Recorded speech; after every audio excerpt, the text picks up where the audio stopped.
పశ్చిమ బెంగాల్ మాజీ ముఖ్యమంత్రి తృణమూల్ కాంగ్రెస్ అధినేత్రి మమతా బెనర్జీ మేనల్లుడు ఆ పార్టీ ఎంపీ అభిషేక్ బెనర్జీపై జరిగిన దాడి ఘటన దేశవ్యాప్తంగా తీవ్ర సంచలనం సృష్టిస్తోంది.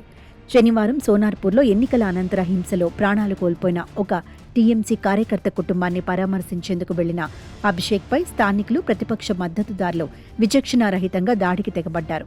ఆందోళనకారులు ఆయనపైకి రాళ్లు, గుడ్లు విసరడమే కాకుండా తీవ్రంగా నెట్టివేయడంతో ఆయనకు బలమైన గాయాలయ్యాయి. ఈ ఘర్షణలో ఆయన ధరించిన హెల్మెట్ ప్రాణాలు కాపాడిందని, లేదంటే అక్కడికక్కడే ప్రాణాంతకం అయ్యేదని పార్టీ వర్గాలు వెల్లడించాయి.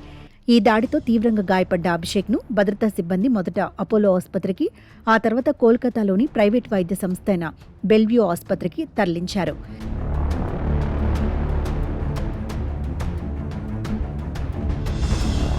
ఈ ఉదంతం గురించి తెలియగానే తీవ్ర ఆందోళనకు గురైన మమతా బెనర్జీ వెంటనే బెల్వ్యూ ఆసుపత్రికి చేరుకొని తన మేనల్లుణ్ణి పరామర్శించారు.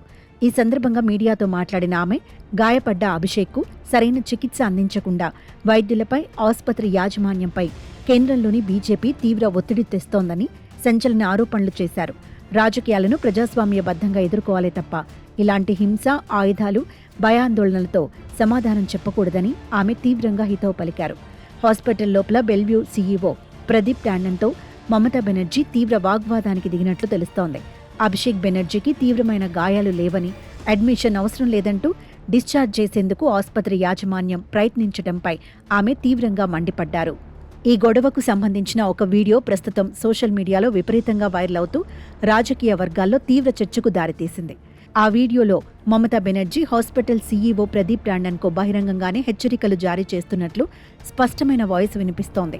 మిస్టర్ టాండన్, మీరు చాలా పెద్ద తప్పు చేస్తున్నారు. గతంలో మేము మీకు చేసిన సహాయాన్ని ఒకసారి గుర్తు తెచ్చుకోండి అని ఆగ్రహం వ్యక్తం చేశారు. ఇలా ప్రజలను తప్పుదోవ పట్టించడానికి మీకు సిగ్గుండాలని, మిమ్మల్ని ఆ దేవుడు కూడా క్షమించడు అంటూ మమతా బెనర్జీ ఆసుపత్రి సీఈఓపై మండిపడ్డారు. ప్రస్తుతం కేంద్రంలో ఒకరు అధికారంలో ఉన్నారని, రేపు వాళ్లు ఉండరని, అప్పుడు తాము ఏం చేయాలో అది చేస్తామని ఆమె అన్నట్లు ఆ వీడియోలో ఉంది. ఈ వ్యవహారంపై బీజేపీ స్పందిస్తూ వైద్యులను, ఆసుపత్రి యాజమాన్యాలను రాజకీయాల కోసం బెదిరించడం సరికాదని మమతా వైఖరిని తప్పుపడుతోంది.